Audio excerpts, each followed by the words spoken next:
with the famine of 1845 to 52, of course, there was massive emigration from Ireland. And vast numbers of them, of course, came to Liverpool. Liverpool was, in fact, one large transit camp in many ways for the great majority who went to North America, but then, of course, for others who went further into Britain. And when they were looking for somewhere to settle, of course, they headed towards places where they knew there was already a family member, because there they could find shelter, they could find their feet, and then they could start looking around for their own accommodation. This is Little Ireland, Manchester, just off Oxford Road. It's the foot of the steps leading up to Oxford Road railway station. And it had in the 1840s a population of about 1,500 people. The great majority of them were Irish, tucked away in the streets, in between the chemical factories, the foundries, the timber yards, the gasworks, and the stables. The housing is what's called jerry-built, put up in a very great hurry to get as much space out of as few raw materials as possible. So you can imagine what the living conditions must have been like, especially when the factory chimneys belched smoke. And occasionally, of course, you find that the River Medlock nearby overflowed. Now, if we move on actually into Little Ireland, the core of Little Ireland itself, you're looking at a plaque that remembering the presence of the Irish here. How long were they here? I think they must have been here for about 25 years. And one of the people who has written about them was Frederick Engels. And he, of course, for his condition of the working class in England, wrote quite a lot about the Manchester Irish. Frederick Engels, when he was in Manchester, visited all of the Irish districts. His guide, in fact, was an Irish-born mill girl, Mary Burns. And Mary Burns actually, I think, enabled Engels to have a deeper understanding of the pressures that the Irish were under when they came to Manchester, because they came from a very strongly Catholic and rural background into the city, which was in many ways the origins of Britain's Industrial Revolution. So clearly they suffered a very great deal of cultural alienation. She led him to understand that. Little Ireland is the best known of the Irish neighbourhoods, in fact, but it only lasted for about 20 years. By far the longest lasting and the largest Irish district in the city was on the northern side, just off Rochdale Road. Leading off from Rochdale Road is a very dense network of small streets, and that's where the Irish were concentrated. The number of Irish in the street, well, if you look at the 1851 census, you will find that Angel Meadow district, roughly defined, was probably about 48% Irish. Here too, you will find, in fact, that the housing is cheek by jowl with stables and gasworks, foundries, metalworks. And here too, of course, nearby is the site of the first steam-powered cotton mill in all of Manchester. And there was a very active community life here. The Irish developed a network of mutual aid societies, sporting groups, leisure time activities were based around the parish. But these areas were relatively neglected when it came to the provision of schools. But the Ragged School, which is just on the edges of Angel Meadow, appeared by the early 1850s. Other schools, of course, were based around the local parish, Catholic parish church. Just further up Rochdale Road on the right-hand side in Livesey Street is St. Patrick's Catholic Church. This is consecrated in 1832. You're looking at a building today which replaced that in 1937. And the church actually in many ways became the centre of the community, because based around the parish was a whole network of organisations and associations. Some of them were what you would call sort of devotional groups, guilds and sodalities, but others were sporting and literary groups. Sometimes political parties used the parochial hall for meetings. And in the end, what you got, in fact, was a very intense community life here, based around so many mutual aid associations, leisure time activities, all of them very much parish-based. If you visit these areas and you've done some of the background reading, you can actually occasionally pick up the vestiges of the Irish presence. But in fact, large numbers of Irish, of course, have left the original neighbourhoods because of a process of clearance and redevelopment. though there is good evidence actually that they choose to settle near areas where there is an existing Catholic church.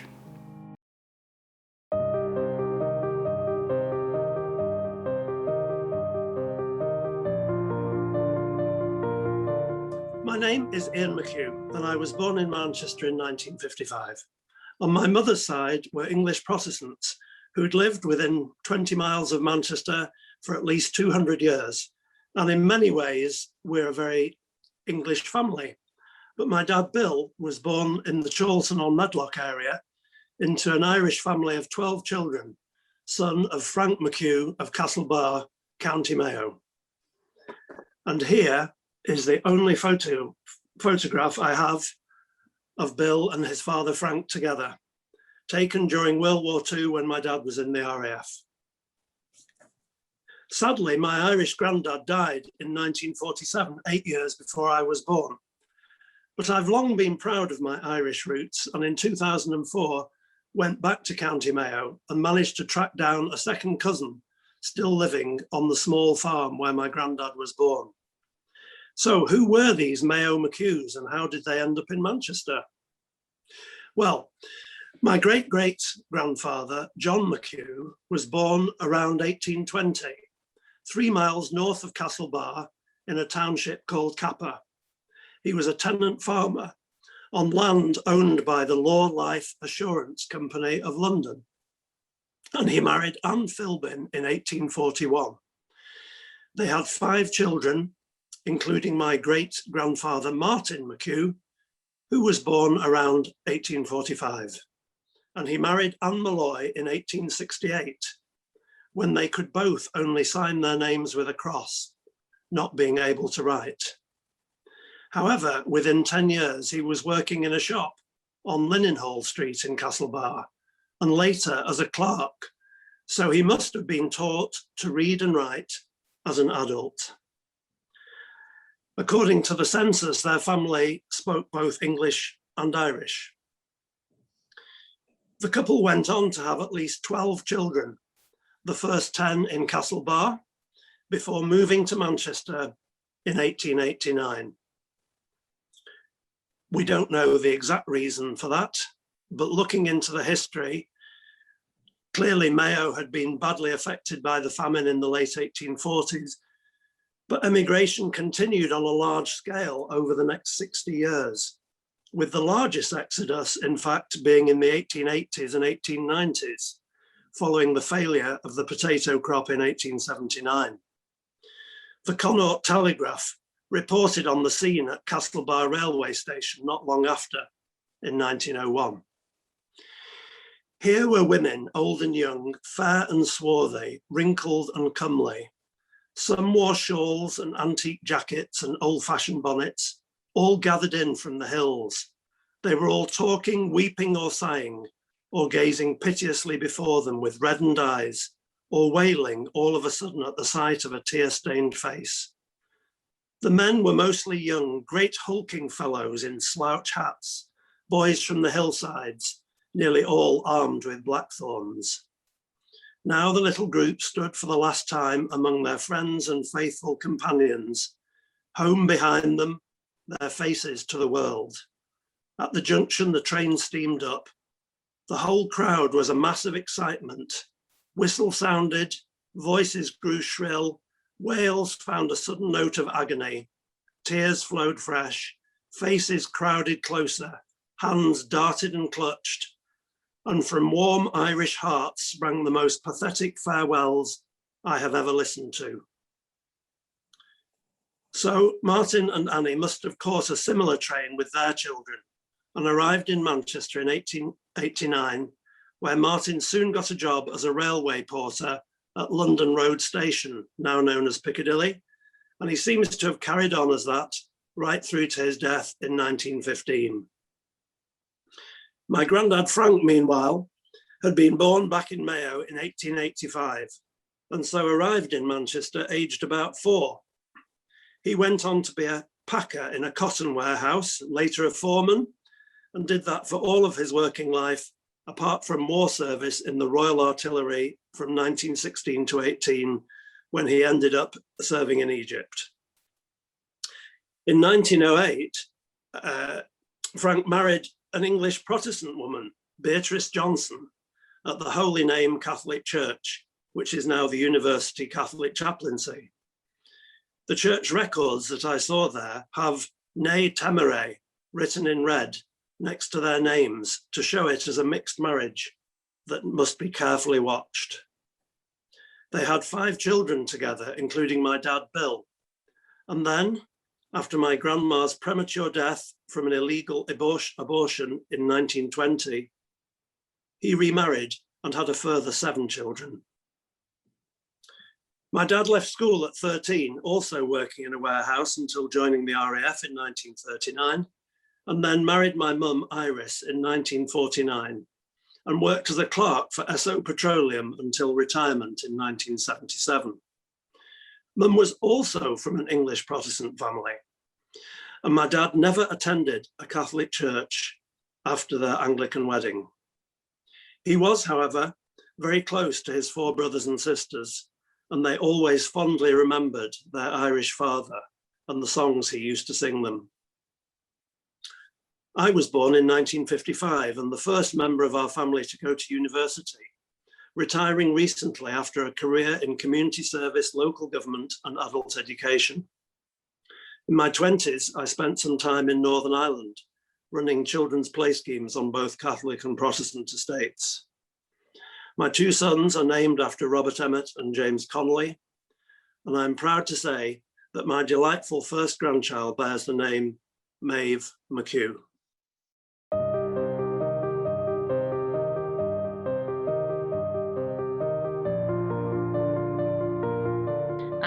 Yeah, I was born Janice Marr, however you want to say it. My father was Tommy Marr, who was a professional singer. His father was Joseph Marr, and his father, now here's a little story. He went through life as Joseph Marr, but I believe he was Michael Marr, because on the 1841 census in Manchester, the 1851 census, I find him as Michael Marr. Now, Joseph always said on the censuses that he was born in Salford. I cannot find a baptism, and from an Irish Catholic family, I think there would have been one. But I do find one born to Margaret McNamara and Michael Marr, which are the correct parents, Michael Marr.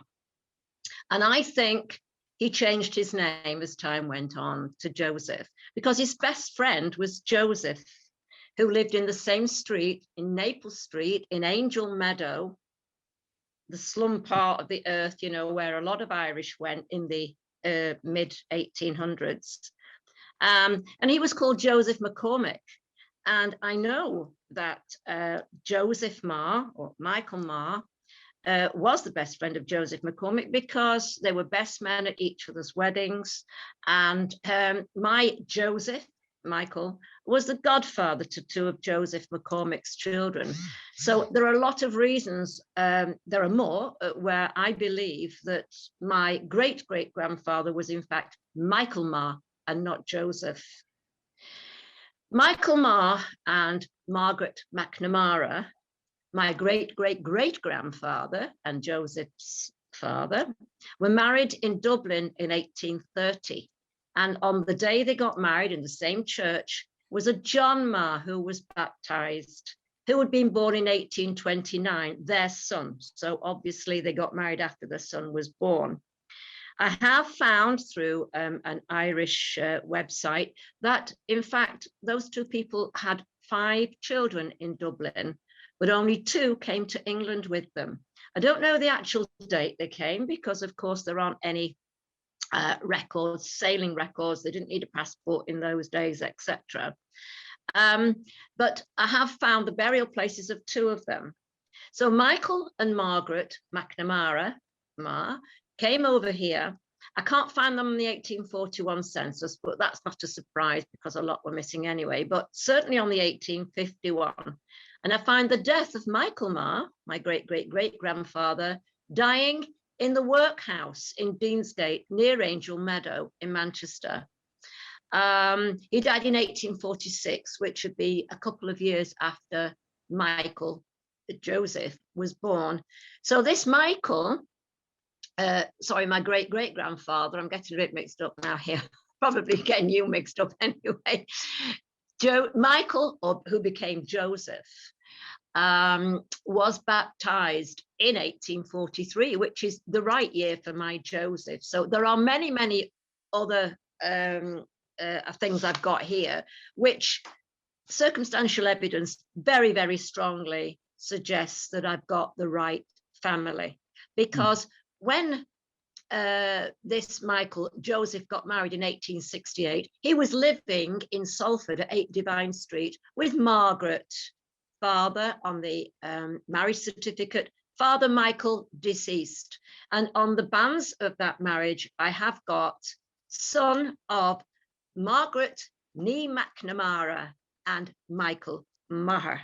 Now, I can't ever know where Michael, the first Michael, my great-great-great-grandfather, came from, because on their marriage certificate, the parents weren't down in the Roman Catholic. They weren't registered. They weren't on the register.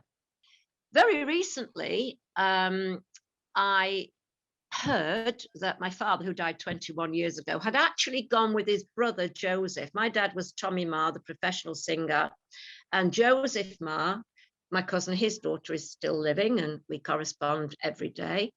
And they went to visit a cousin in Oldham called Ada. And Ada was the daughter of my grandfather's sister. So my grandfather had a sister, Ada. She had a daughter, Ada. My father, Thomas, had me.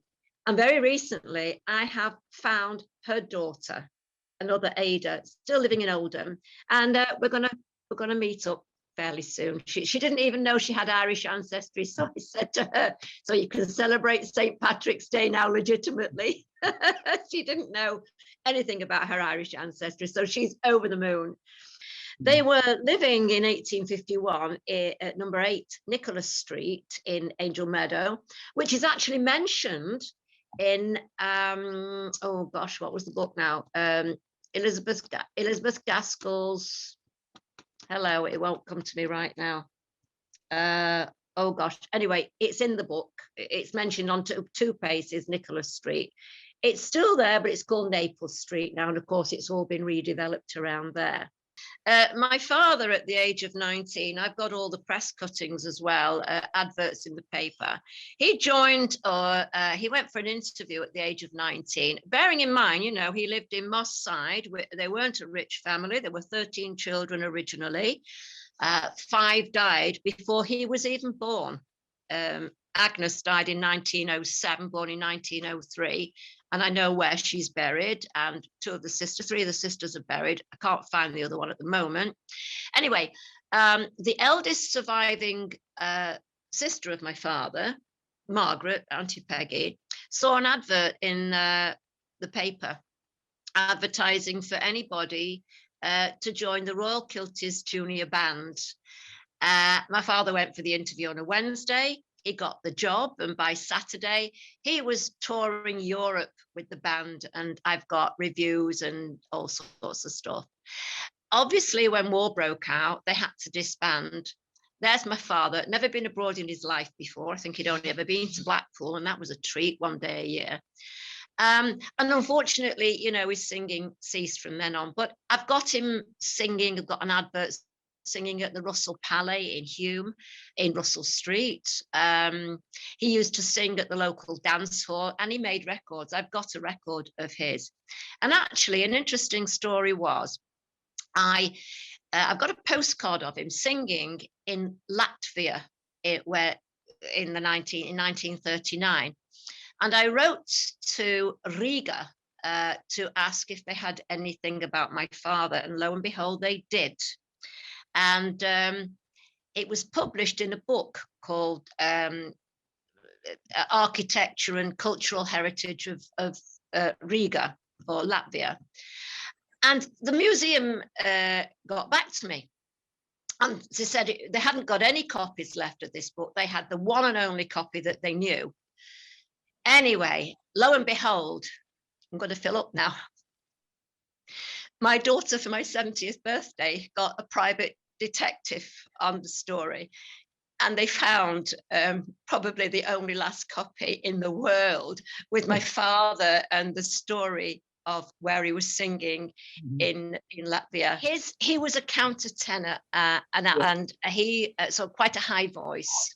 I've still got one of his records, which I had digitalized actually. His song that he was known for was Penny Serenade.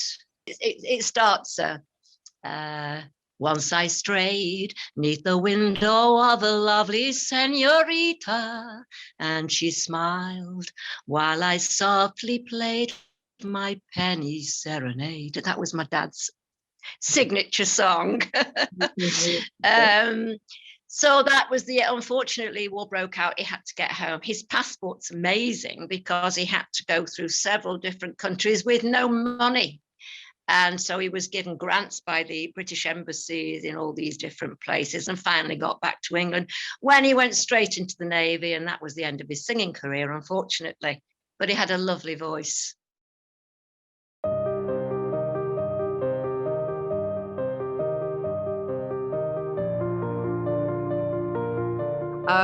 So my ancestors came from Ireland on two separate occasions, two separate branches of the family, and I don't know a great deal about them. I know that my grandfather's father, Thomas Dolan, is recorded in the 1840s census as living in Warrington but born in County Mayo.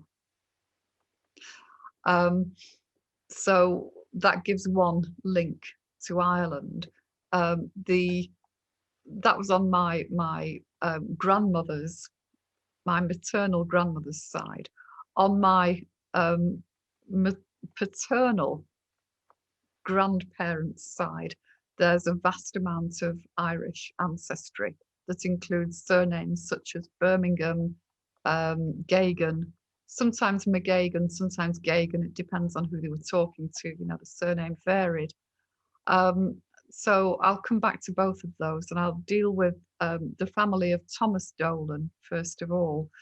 Thomas Dolan's son George married an English woman called Jane in Warrington in 1912, I believe, and they went on to have, I think, 11 children. They never alluded to the Irish descendancy of the family, which I've always found quite interesting. They were what you might call skilled working class, and you know, there you go kind of thing. Both sides of the family were Catholic and very, very fiercely Catholic. On my father's side, it's interesting because it brings out the way in which layers of working class society look down on other layers of working class society. And my father's side was definitely looked down upon. Just to come back to the beginning, Thomas Dolan's son George, who married the woman that became my grandmother, was a foundry worker when they got married, but he bettered himself by taking a correspondence course in electrical engineering, and he became a pit electrician. And the last pit he worked at was Agecroft Pit in Salford, Greater Manchester. And he established the electricity system, the lighting and so forth there. And I assume in those days they would have had their own independent generator. I don't know, it was before the national grid or anything like that. Okay. But on my father's side, the people recorded in the censuses are either labourers or criminals, and lived fairly hand-to-mouth existences. Mary Jane McGagan, or Gagan, depending on who she was talking to, my grandmother, my father's mother, was a respectable woman and a seamstress by training, a shirt maker by training, or a shirt finisher by training, but seems to have had a devil of a time with her father, who was always, as a small child, I remember him being referred to as Paddy the Painter. And Paddy the Painter was in and out of jail, apparently. And I assumed he was some kind of myth until all the access to records and ancestry and so forth came along, and I rooted him out. And there he is, Patrick, what's his surname? Patrick Geoghegan, I think he's called, yeah. Patrick Geoghegan, and he was indeed a house painter. Now, if you think about it, in urban Salford, giving your trade as house painter would account for why you're carrying a ladder and tools around with you, which was a great way of getting into people's houses. But I know nothing about him. I believe he died in the workhouse, but I'm yet to find that record.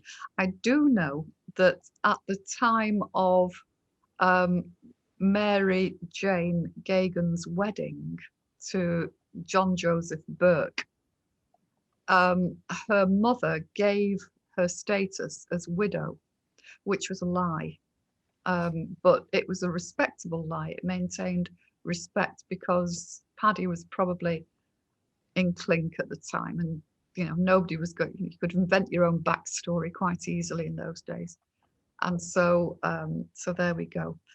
So that side of the family, as well as having numerous rough diamonds, they lived in the very, very poorest parts of Salford. The Birminghams in the 1850s and 60s were living in an area that was later built over by the extension of the railway lines near to the north of Chapel Street in Salford. And nowadays it's all railway lines, but it was a beautiful sounding place called Nightingale Court, and I'm sure it was hell on earth. Going on a generation into, or two generations into, Mary Jane Geoghegan's life, Mary Jane, who married John Joseph Burke in the early 1900s. At the age of 25, her first child died of pneumonia. She'd already had another baby, and the death record, the record mother present at death, you can't begin to imagine the awfulness of living in Canal Street in Salford, which still exists as a street name. The housing on that street have long since gone, thank God, because they would have been basically, you're talking about the most basic housing affordable to people. But although again, as it would be the case with Catholic families of that era, they went on to have many children, and you only have to look at the census records, the personal records, to work out where the baby-shaped gaps are, where another child has died. The work that the men had access to was hard and pretty rough. So John Joseph Burke eventually became a foundry worker not far from where they lived, the luxury flats now in Salford.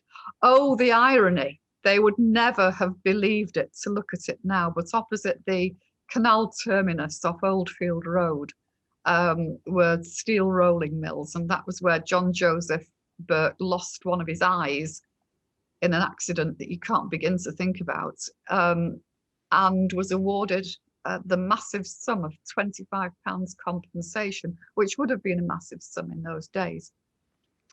He went on to entertain his grandchildren in later life by taking out his glass eye and standing on his head.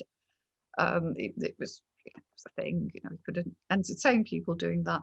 And I don't remember anything personally about him. He died in 1959 or 60. So I would have been about 3, but I can remember a gentleman with a dark red waistcoat and white hair, see, it runs in the family, holding a pocket watch, and he held it against my head here because he wanted me to see that he wanted me to understand that I could hear the ticking through my head, which I could, it was fine. So I can remember that about John Joseph Burke. he could apparently pick hot coals out of the fire with his fingers to light his pipe, which was another of his party tricks. So John Joseph Burke and the menfolk around him, including several of his sons, were notoriously left-wing and anti-establishment. And this is something that was established as a family tradition of dissent, if you like, and that has carried on down the generations. Whether this relates to the criminal activity of Paddy Gagan or whatever, I have no idea, it's all supposition. But certainly there were family tales about the involvement with the Fenians, the shooting of the police constable on Hyde Road, which would have been in, golly, check me dates, but I think that was in the 1860s, because it resulted in the last public hanging in the New Bailey, at the New Bailey prison. When I say in, it was actually outside on the public hanging gibbet outside the New Bailey prison, with the dreadful scene of the friends of the hanged person rushing forward from the crowd and grabbing his legs to shorten the agony that he was going through. So that kind of background repeated itself through the generations. John Joseph Burke was a keen unionist. I've got a digital copy of his, what's it called? It's the Metal Dressers Union card.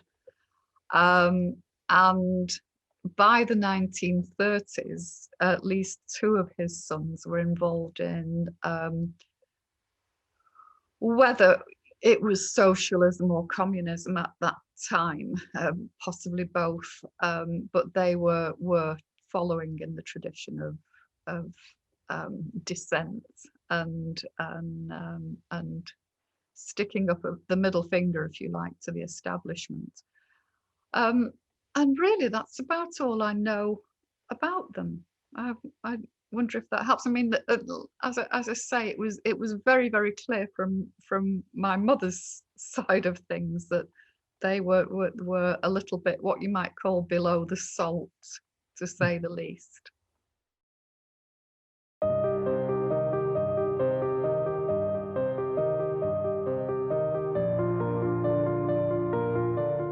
Okay, I'm Deborah Wayne. I'm currently living in Cheshire. I'm in Sandbach, and I've moved up and down the country, actually, from Manchester to Cheshire, Scotland, Hampshire, and now back to Cheshire again. And yeah, I started looking to do my family tree last year. As far it's from my dad's side, and it's my second great grandfather that I got back to, and his name is John Cowan. And he was born in Dublin, and to John and Kathy Cowan.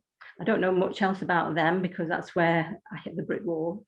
And John was born in 1821, and he was christened at St Andrew's Church in Dublin. That's all I know about him, really.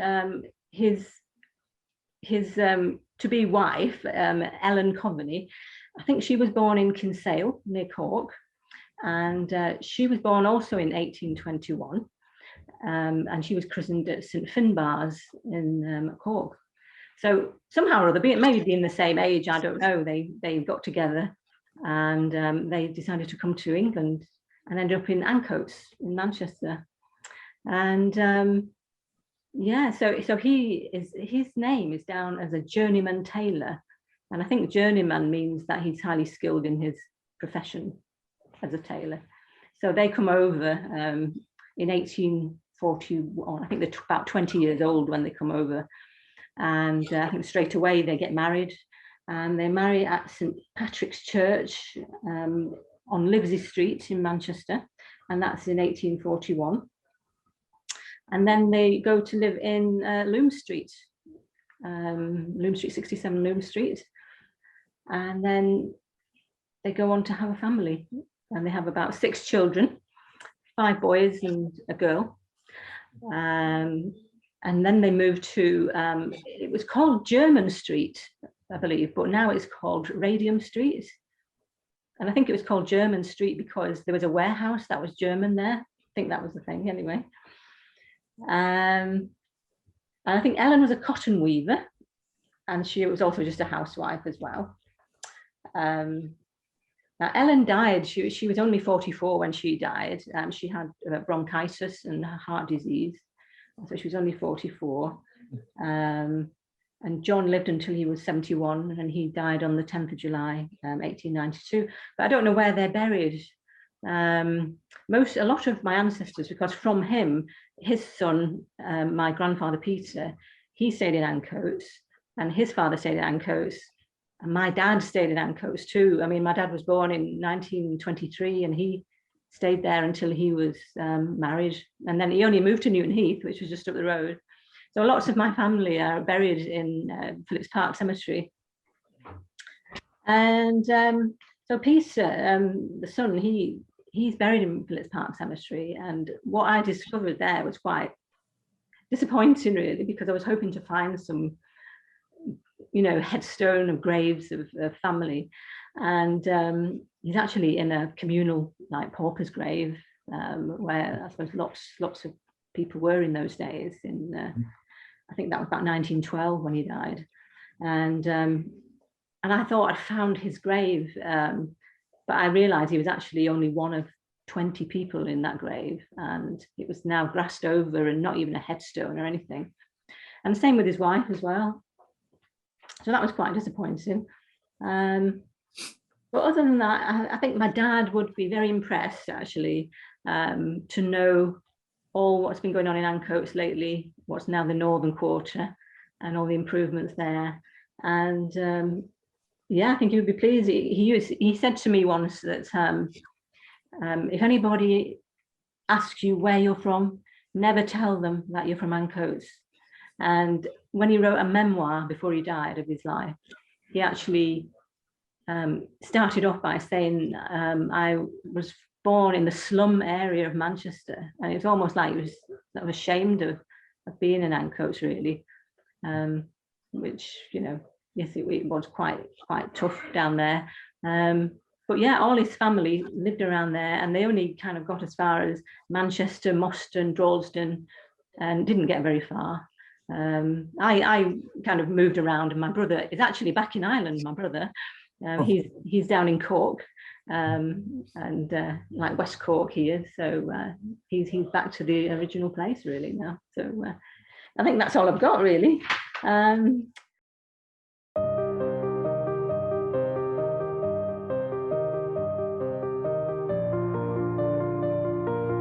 I've only recently discovered that I've got Irish history in my family. As far as I knew, my family were Manchester born and bred, which indeed they are. But once I started looking into them, which has been very recent, just during the latest lockdown in England, I discovered that actually the family on my paternal side were rope makers, which we did know, and they were in an area called Red Bank in Manchester. I'm not from Manchester, and although we still have cousins there, my particular branch of the family moved away. But what I had discovered was that on the one branch, my 3 times great grandmother is in fact Irish, and I don't know anything about her yet, other than she appears on the 1841 census with her mother, and at that point the mother says she's married, but by the 51 census they are both living in the same house and address as my then 3 times great grandmother is now with my 3 times great grandfather. So that was the clue that led me to the fact that she had been difficult to find, and her maiden name had been difficult to find, but this led me to this Irish connection on that side. And then 2 generations down on the same line, her grandson, who's also a rope maker and also in the Red Bank area, he then marries somebody whose grandparents had also come over from Ireland. And so it seems as though that community was fairly small.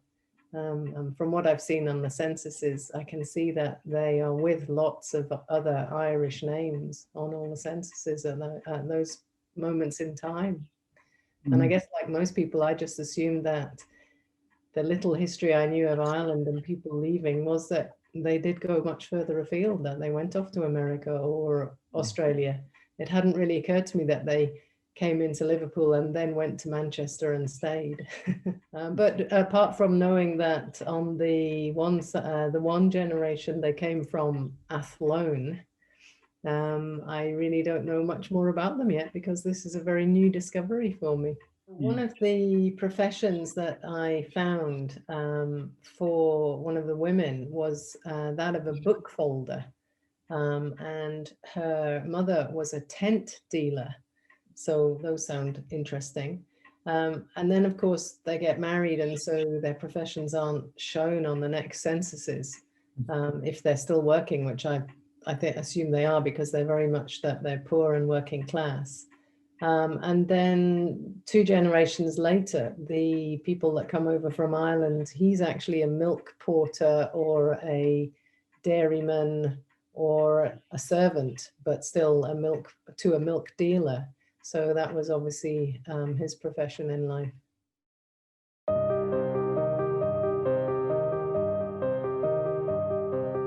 My story began some years ago when I began to look at my own family history, and I was interested in that because I had one or two people who sort of who made reference to my grandfather or my great-grandfather, who was quite a well-known poet here in the Rosendale Valley. And when I began to research into that, I found that his father also was a bard in Mayo and was known as the Bard of Neefin. He was formerly a hedge teacher, and in 1840 he founded the Rathkel National School when education was first being permitted for Catholic children in the Irish Republic, or in Ireland as it was then. I have visited Mayo and Ireland, and I have visited this school, which has now been rebuilt over 100 years ago, but the original foundation stone with his name on it is still in the wall of the school. A former head teacher of the school, whose husband was a historian, had investigated hedge teaching generally, and he had a particular interest in Andrew Houston because his wife was teaching at the same school that he had founded, and many of his family and many of the families of Rathkel and Crossmolina and Addergool had all attended this school. So it became sort of an interest to pursue. If only I'd known at the time how much time I would need to actually follow it up. But I got there in the end to some extent, but it's never ending, and I'm still doing it. So, Andrew, I'm going to read from a document that I've got here that I've written myself, actually, and it's Andrew Houston, the Neefin Bard, born in Mayo,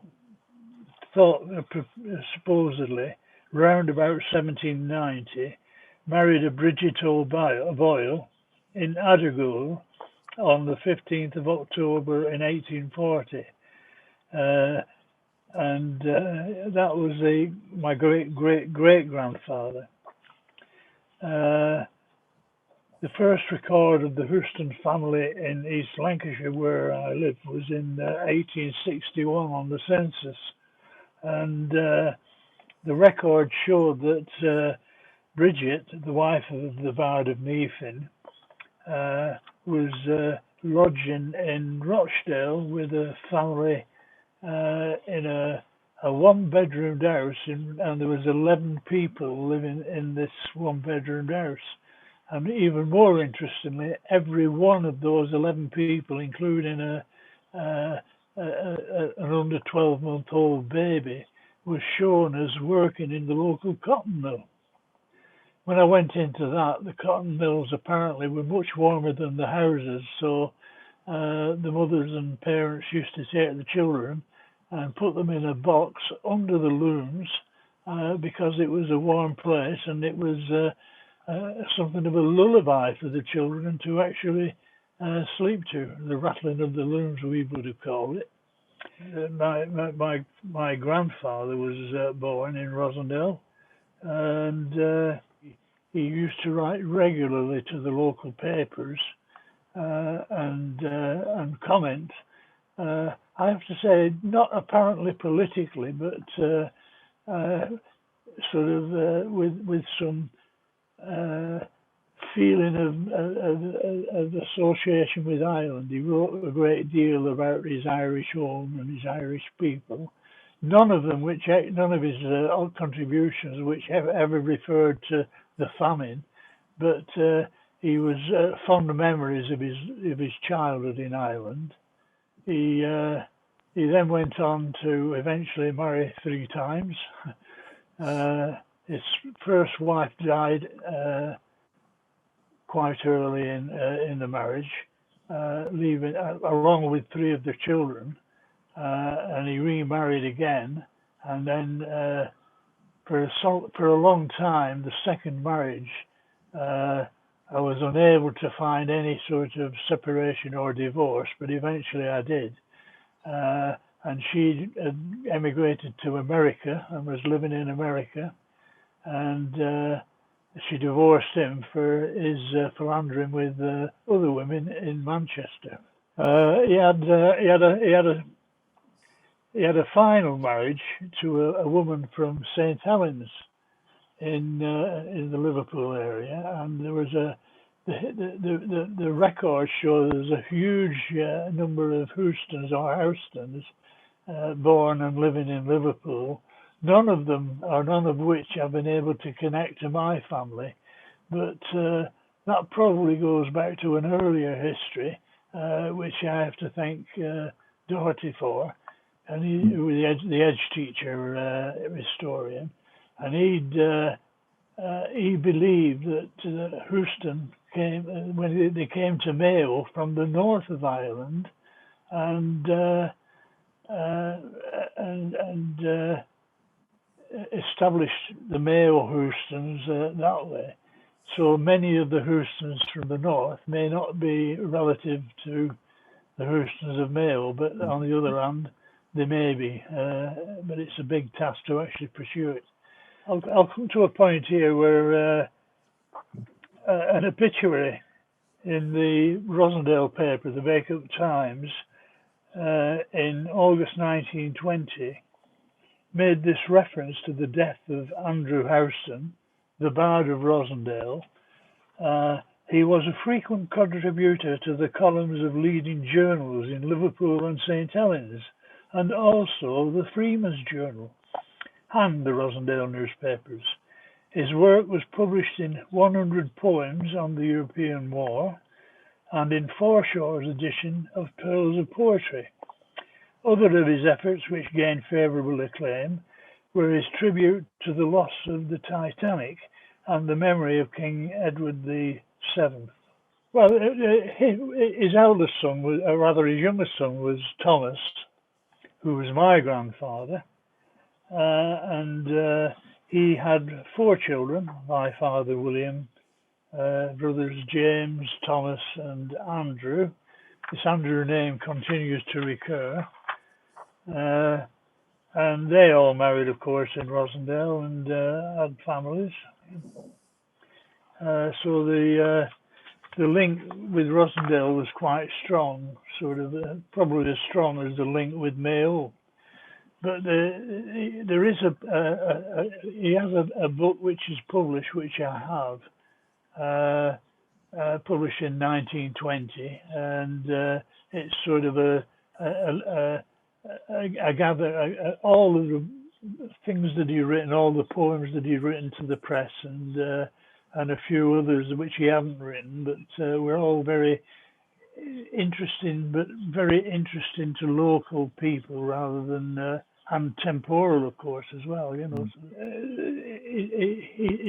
the interesting thing was that in 1939, the Bard of Neefin, my grandfather's grandfather, was a bard, and a renowned bard.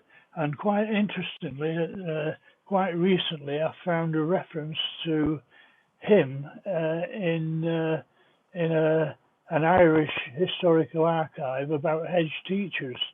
And I've written it down somewhere, and I can't find it, but I've got it written somewhere, and I'll find it eventually. Mm-hmm. And I can pass these things on to you, but I'm sure your researchers will have got to that level.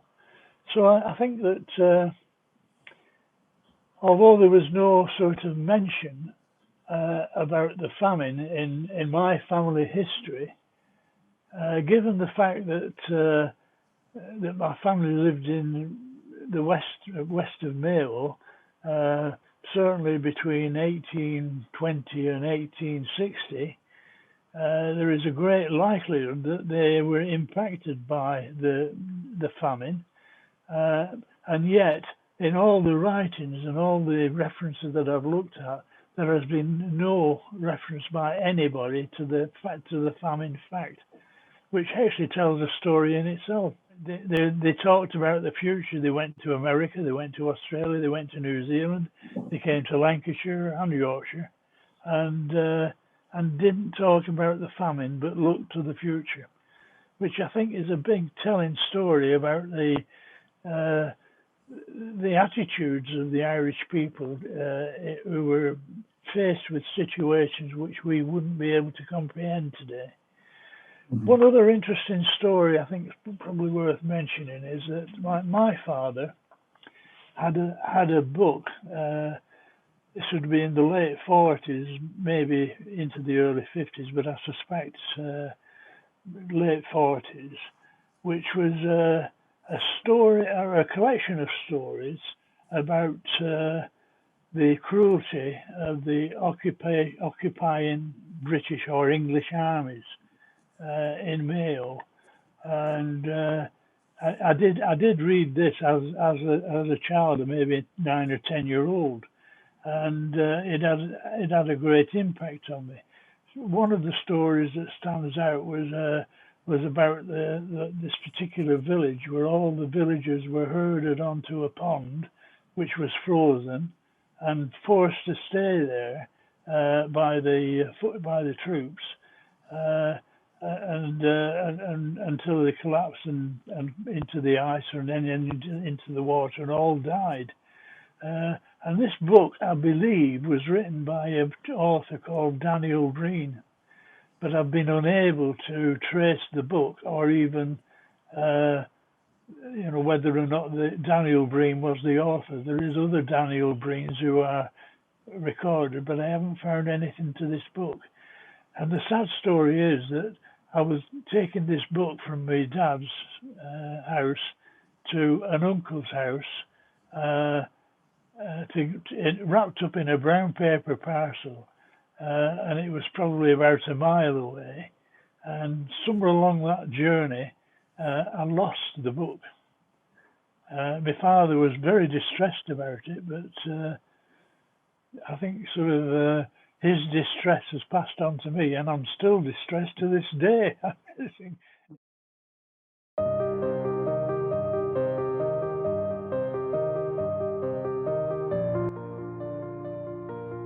My great-great-grandparents, Patrick Connor and Bridget Curley, arrived in England from Roscommon between 1849 and 1850. Along with an extended family of 22 people, they lived in Simpson Street in Manchester, in an area known as Angel Meadow, Angel Meadow was a 30-acre site with a population of between 20 and 30,000 people, mainly Irish, and it was one of the worst slums in Manchester, described by Frederick Engels as hell upon earth. On the 1851 census, Patrick was 49 years old, and he was a labourer, but the rest of his family were hawkers. And I happen to know that they were fish hawkers because their daughter Anne was my great-grandmother, and she was a fish hawker. That involved taking a cart to Smithfield Market early in the morning, filling it up with fish, and bringing it back to Angel Meadow or another nearby Irish area and selling the fish from the cart.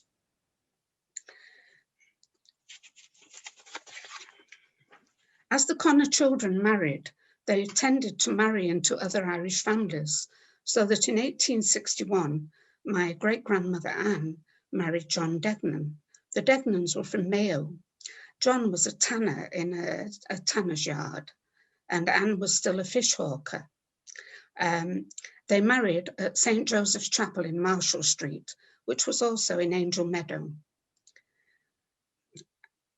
2 years after their marriage, they had a daughter, Mary, who died shortly after being born.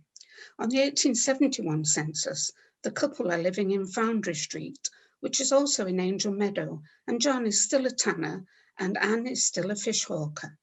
And they have one son, Jeremiah. They have two more sons, John and Henry.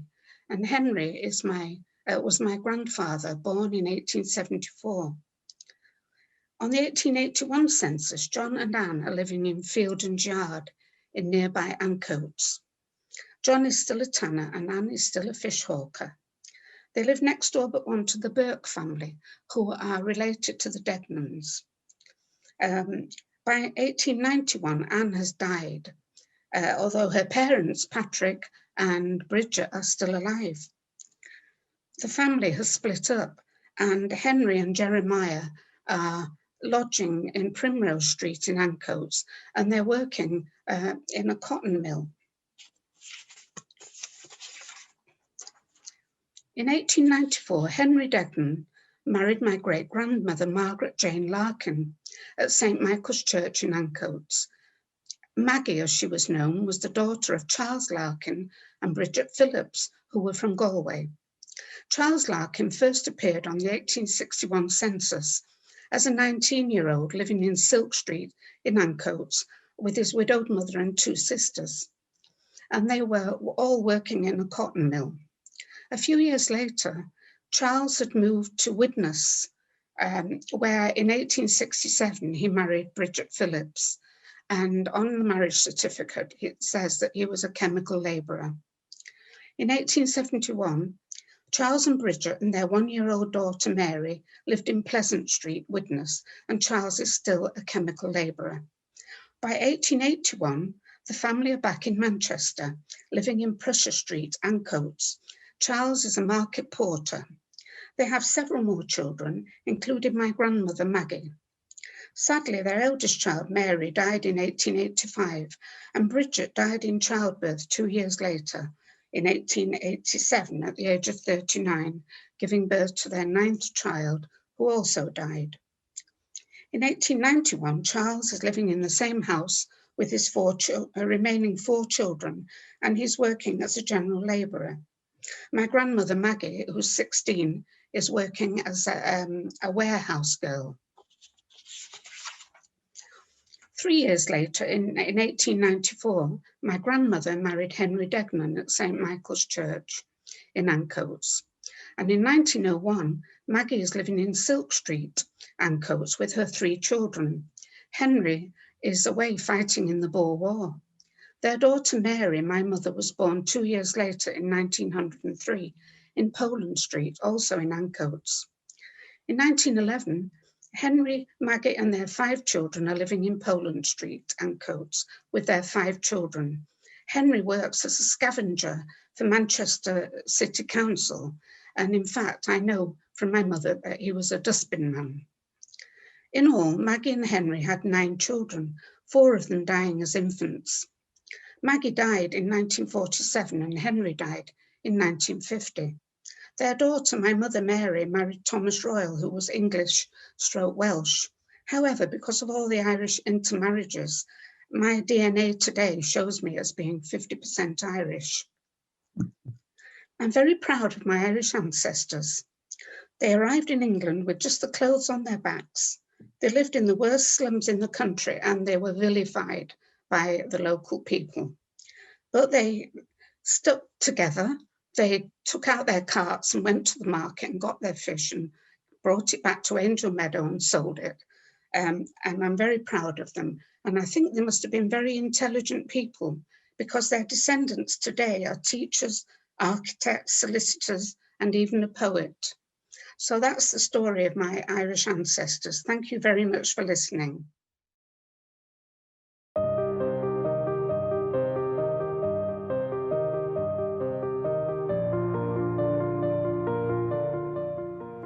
My name's Lynn. I have been following my great-great-grandfather, who was Irish for a few decades, having taken on from where my parents left off.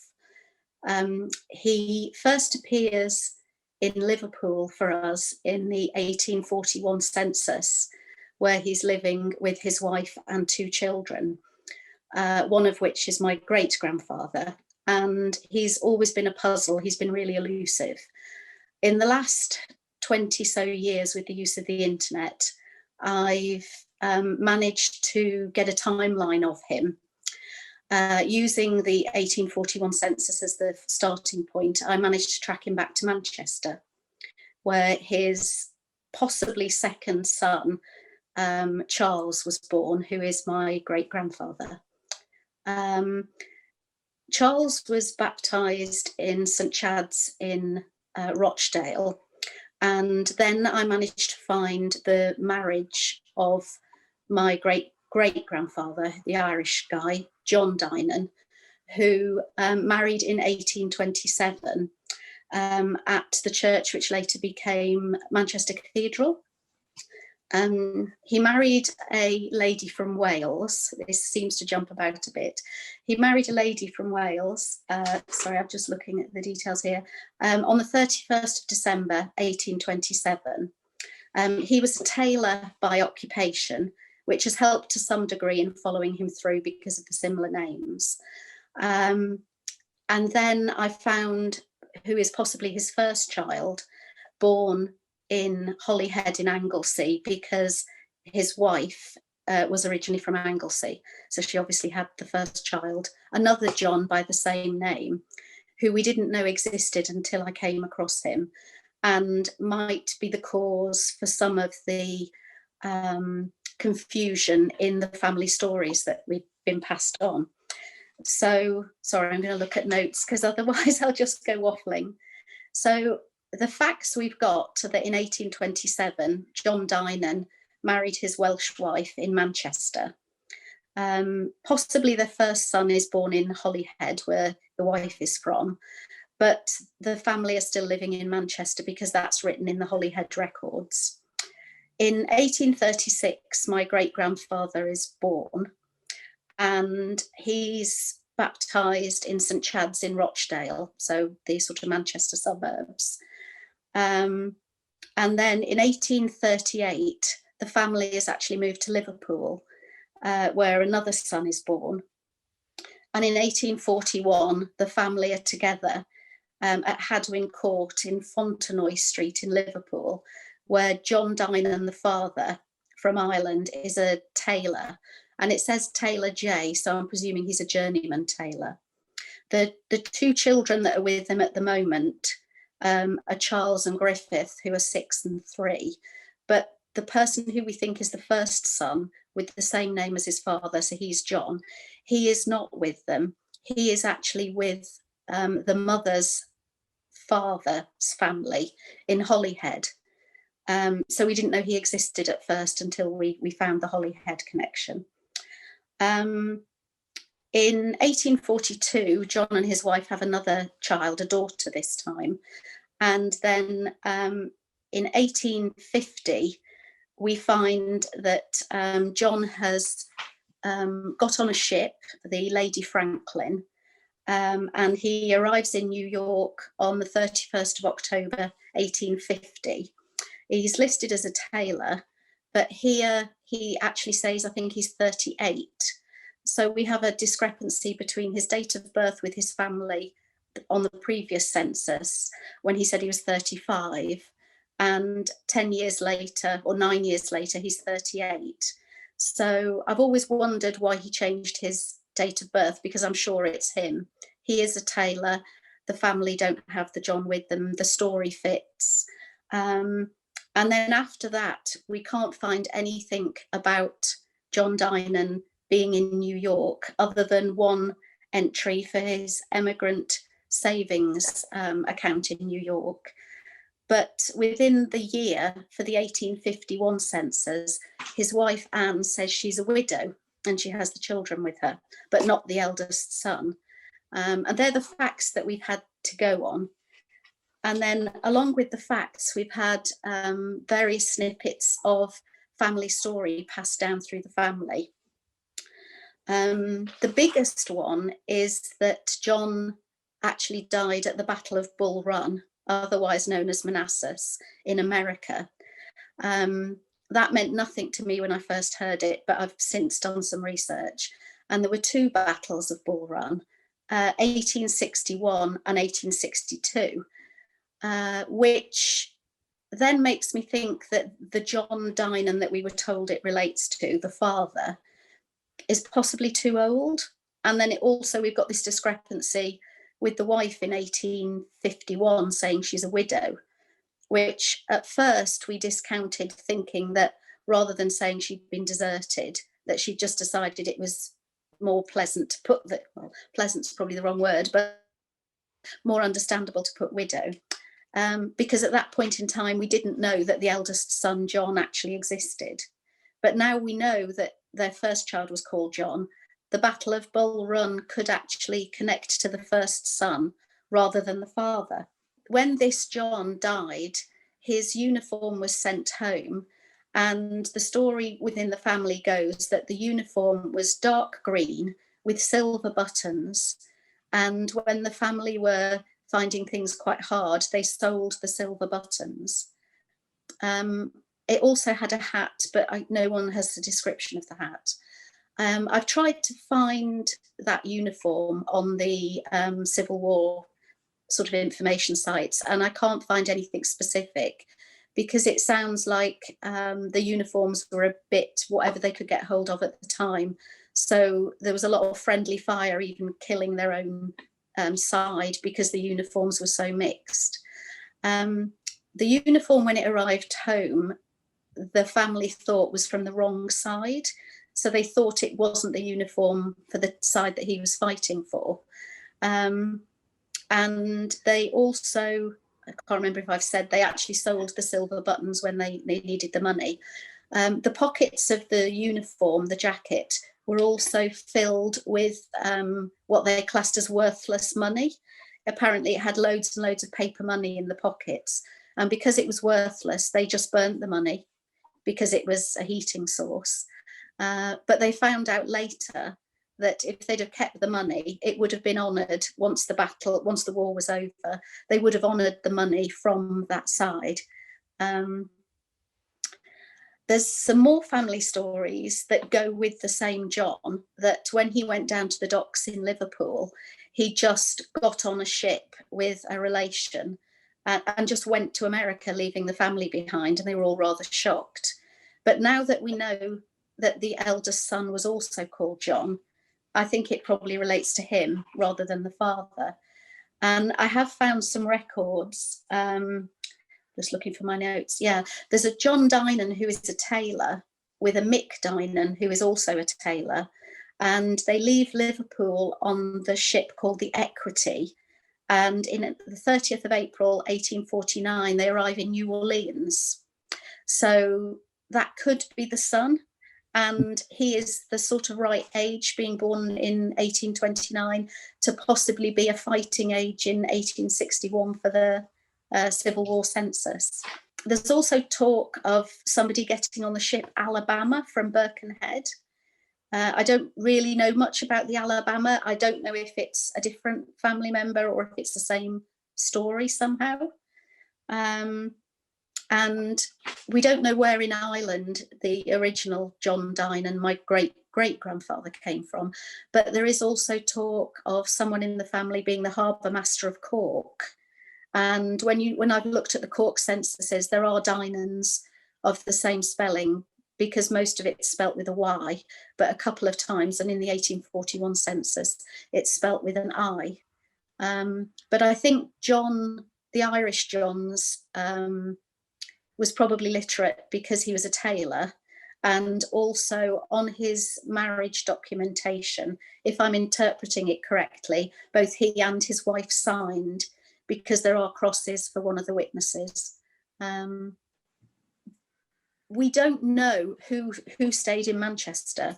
They obviously married in Manchester. John and his wife Anne married in Manchester. They had at least one child in Manchester that we know of, who we thought was the eldest, until we found the John, the son, who was baptised in Holyhead. The difficulty that adds to that is that Charles, who is my great-grandfather, who was baptised in Rochdale, throughout his life apparently said he was the 8th child. And when you look at his death certificate, it actually says Charles Octavius, but there's nowhere else in the story does Octavius appear. So either he's embroidering things to make himself sound more interesting, or maybe he was the 8th child. And the dates of his birth compared to the dates of his parents' marriage could make him the 8th child, possibly. But because one of the children was born and baptised in Holyhead and then stayed there at least until he was 10, I wonder if some of the other children were in Manchester or maybe went to Ireland and stayed with John's family. The difficulty is I don't know anything much about John other than an approximate age from 1803 to 1812, most likely 1803 to 1806. The fact he's a tailor, the fact he comes from Ireland, and that there's talk of Cork. But from the Manchester angle, they obviously lived there for at least 10 years. And then moved to Liverpool. But I don't know how many children as sort of younger adults they might have left behind in Manchester.